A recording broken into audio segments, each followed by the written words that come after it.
Hello students, today we are going to learn forms of business organization, that is chapter 2 of your business studies. First, let's understand what is business organization. Now it means how a business is structured. So business organization refers to commercial or industrial enterprise and the people who constitute it or who are engaged into production of goods and services. Now, what are the different types of business organization? There are several types of business organization like sole proprietorship, joint Hindu family business, partnership firm, joint stock company, and cooperative society. Now, first, let's understand one by one each of them. But before that, let's understand that choosing a form of business organization, you have to keep certain points or certain factors in your mind.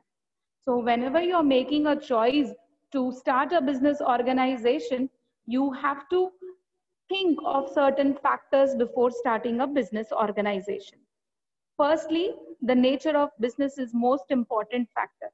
That what is the nature of your business and what is the scale of operation? Whether you want to produce consumer goods or producer goods, or whether your scale of operation is going to be large, small, or medium. And you will also have to decide upon the size of market, that whatever products you're going to manufacture or whatever goods or services which you're going to provide, do you want to go only locally, nationally, or internationally? So these are the factors which you have to consider. Apart from this, you also have to think about the degree of control. If, like, you are the owner, you want the all control in your hand, or you want to share that power and control with the other people. The amount of capital which you would require to start a business, if, let's say, for example, you are going to start a small scale industry, small capital is enough. And for that, even if you start a sole proprietorship or your own business individually, then it is possible.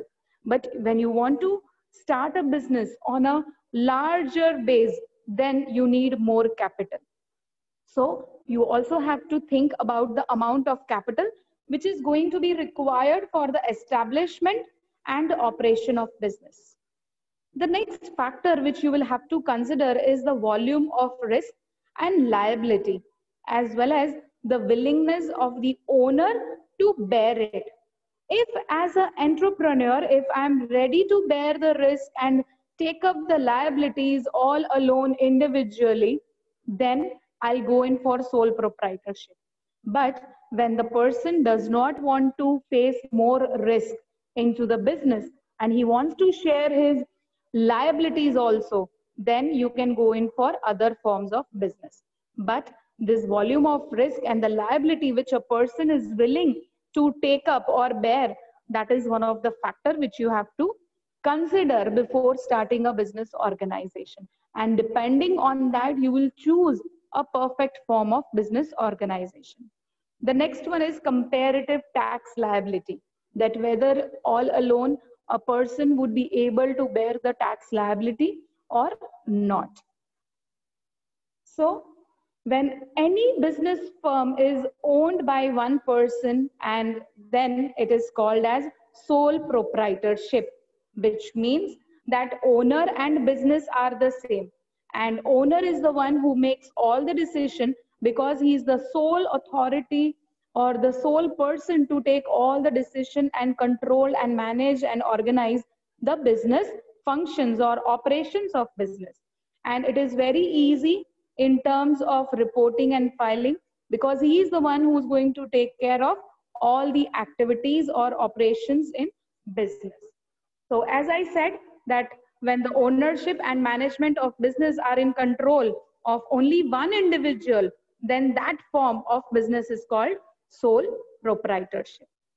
Now, when we talk about the features or characteristics of sole proprietorship, as I said, that it is owned by single individual, which means that whether he is going to earn profit or loss, all belongs to him alone. He has to bear the loss if there is any.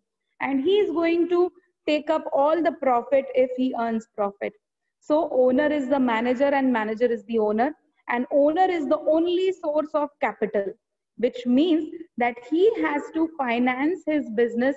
He has to make the arrangement of capital in his business. Now, either he can borrow or he can take up a loan. So the only source of capital is owner. He can have internal source of borrowing or external.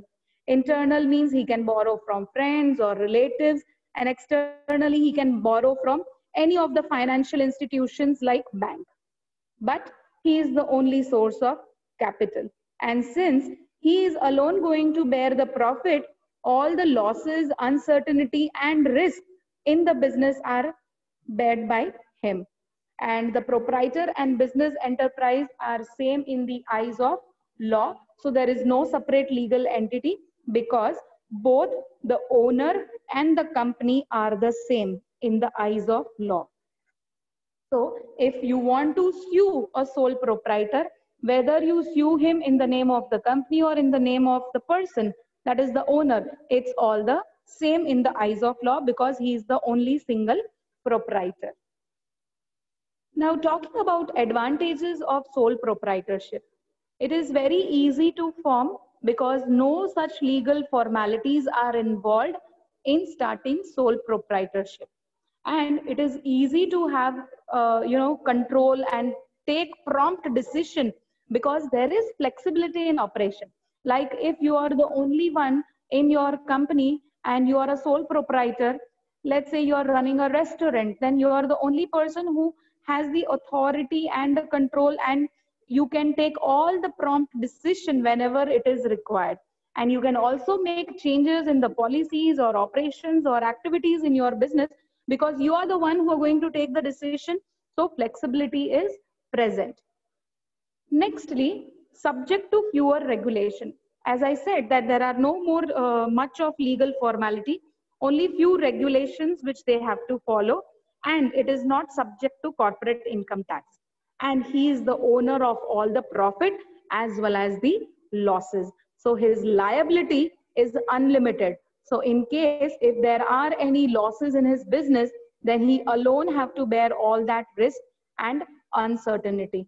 And because unlimited liability, like let's say for example, if he has borrowed money from any of the financial institution and he is unable to repay back to them, then his private assets are also at risk if they are not able to recover the amount from his business. So he has unlimited liability because his official as well as personal assets can be sued if he is not able to pay back. It is very difficult to raise capital because he is the sole proprietor. So he does not have much of people with him to share the capital ratio. And business has a very limited life. The reason is if the sole proprietor becomes insane or retires, or if there is a death of the person, then the business stops unless and until it is carried forward to his heir. So business has limited life and it is difficult to do business beyond a certain size, because if you're expanding your business or if you want to expand your business, then you need to have more people, you need to assign authority, and you need to give controls and responsibility and share the responsibility with the others, which is not possible in sole proprietorship. So it is difficult to do business beyond a certain size because if he wants to expand his business, he will have to go into either partnership or a joint stock company, because only then he can control. Like let's say for example, if he has a business, if he wants to expand his business all over India, then he will have to need more people to take care of all the branches in different states. So it is very important to have more people to assign the responsibilities and authority. Now let's talk about second type of business organization, and that is joint Hindu family business. This is the most common thing in our India, and it comes into existence as per Hindu Inheritance Act of India. And this form of business is found only in India. And all the members of Hindu Undivided Family, that is HUF, own the business jointly. So over here, the business is passed on from one generation to the other generation. And the head of the family, the one who's going to take care of the business, he is the head of the family and he is called as Karta. So all the head of the family who's managing all the operations of business is called Karta, and all the other members of the family are called co-partners. Now, talking about the membership in joint Hindu family business, membership is restricted only to members of the joint family. So, no outsider can become the member of that family. And Karta has unlimited liability, which means that even the private assets or property are at risk if they are unable to pay back the debt. So Karta has unlimited liability while all other members have limited liability. And the share of each member keeps on fluctuating. And the business continues to exist even after the death of the Karta. Because after the death of the Karta, that is passed on to the another elder or head of the family who's elder. Now, when we talk about advantages of joint Hindu family, then every co-partner has an assured share in the profit, and the business continues even if the person or even if the Karta is not existing. And decision making is very quick as the powers are with Karta. So he can take the decisions and there is flexibility in making decision. And there are no corporate tax, and people use it mostly for tax benefit these days. Now, when we talk about disadvantages, as I said that absolute power is in the hands of Karta. So sometimes the flexibility is not possible if the Karta does not want to change according to the change in the technology or according to the change in the scenario of business or the market demand. And there is also instability because if the Karta is not, if the after Karta, if that is passed on to the next generation, and if that generation does not carry forward the business well, then there are chances of that business being closed down. And there are limited resources as Karta and the other members, they have to pull in the resources or financial resources from within the family, or they have to borrow from any of the financial resources. So the debt burden is on the family. And there is also a scope of conflict within the family members if they are not working in cooperative manner.